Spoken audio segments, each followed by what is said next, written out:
আসসালামু আলাইকুম। Hello everyone, আশা করি সবাই ভালো আছেন। আলহামদুলিল্লাহ, আপনাদের দোয়ায় আমিও ভালো আছি। জান্নাজ ব্লগ থেকে আমি আবারও একটি রান্নার ভিডিও নিয়ে হাজির হয়েছি। আজকে আমি সাদা চিকেন কারি রান্না করেছি ঘরে থাকা উপকরণ দিয়ে। যদি আপনাদের ভালো লেগে থাকে লাইক কমেন্ট শেয়ার করে দিবেন। প্রথমে আমি একটা হাঁড়িতে তেল গরম করে নিয়েছি। পরে আমি 1 কাপ পরিমাণ পেঁয়াজ বাটা নিয়েছি। আপনারা চাইলে পাটায় বেটে নিতে পারেন, আমি ব্লেন্ড করে নিয়েছি। এখানে আমি আবার 7-8টা কাঁচামরিচ, তারপরে হচ্ছে আদা দিয়েছি, রসুন দিয়েছি 1 টেবিল চামচ মতে, আর 2টো টমেটো দিয়েছি, দিয়ে আমি ব্লেন্ড করে নিয়েছি। এরপরে আমি আমার ঘরে থাকা যে মশলাটা আছে, যেটা দিয়ে আমি সব রকমের তরকারি রান্না করি আমার ভালো লাগে, সেটা আমি দিয়েছি। আপনারা চাইলে এটা রেসিপি আমি দিয়ে দিব। খুব একটা ঝামেলাবিহীন রান্না, আপনার বাটাবাটির কোনো কাজ করতে হবে না। এটি মশলাটা দিয়ে দিলে খুব সুন্দর একটা ফ্লেভার আসবে।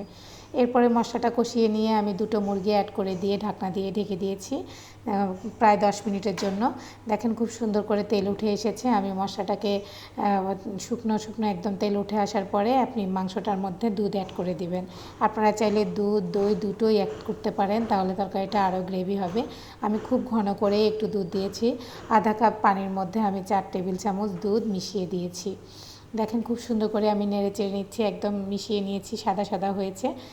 আসলে এরকম সাদা থাকবে না, খুব বেশি সাদা থাকলে খেতেও ইচ্ছে করে না। তো আমি ঢাকনা দিয়ে ঢেকে দিয়েছি। এরপরে যখন তরকারিটা দেখেন 10 মিনিটের জন্য আমি দমে দিয়ে দিয়েছিলাম।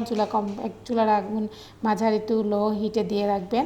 এরপরে নামানোর আগে আমি বাটার দিয়ে দিচ্ছি। আপনারা চাইলে ঘিও দিতে পারেন। আর এটা দিলে আসলে ভালো, ফ্লেভারটা খুব ভালো আসে। আর না দিলেও কোনো সমস্যা নাই, আপনাদের ইচ্ছা, বাড়িতে না থাকলে দেওয়ার ইচ্ছা দরকার নাই, হয়তো এটার জন্য আপনারা রান্না করতে চাইবেন না। তো বাড়িতে যদি কোনো মেহমান আসে, তখন এই সুন্দর একটা রান্না আপনারা দিবেন পোলাওয়ের সাথে। খুব বেশি ঝামেলা নাই, রোস্টের ঝামেলা নাই, কিছুই নাই। খুবই মজাদার একটা রান্না, খুব পছন্দ করবে বাচ্চারা বড়রা সবাই পছন্দ করবে। তো আমি নামানোর আগে ধনিয়া পাতা আর পেঁয়াজ বেরেস্তা দিয়ে দিয়েছি গার্নিশের জন্য। তো দেখেন প্লেটের মধ্যে আমি নিয়ে নিচ্ছি। কালারটা খুব সুন্দর গ্রেভি হয়েছে, সুন্দর একটা ফ্লেভারও এসেছে। খেতে কিন্তু খুবই মজা। আমি আশা করব আপনারা বাড়িতে এটা ট্রাই করে দেখবেন। আমরা তো আসলে অনেক কঠিন কিছুর জন্য অনেক কিছু জোগাড় করতে হয় বাড়িতে, বাটার ঘি, অনেক কিছুর জন্য আমরা রান্না আসলে অনেক রান্নাই করতে চাই না। এটা একদম আপনার বাড়িতে যে মশলা আছে আপনি আপনার মতো করে ওই মশলা দিয়ে রান্না করবেন, দেখবেন খুব সুন্দর হবে, খুবই মজা হবে।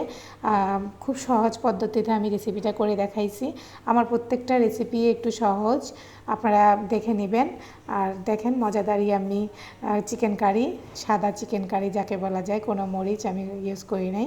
গার্নিশের জন্য আপনারা পেঁয়াজ বেরেস্তা আর হচ্ছে একটু ধনিয়া পাতা ছিটিয়ে দিবেন, ব্যাস পরিবেশন করবেন। খাবারের টেবিল দেখতে অনেক সুন্দর লাগবে। ধন্যবাদ। আমার রেসিপিটি যদি ভালো লাগে শেয়ার করে দিবেন।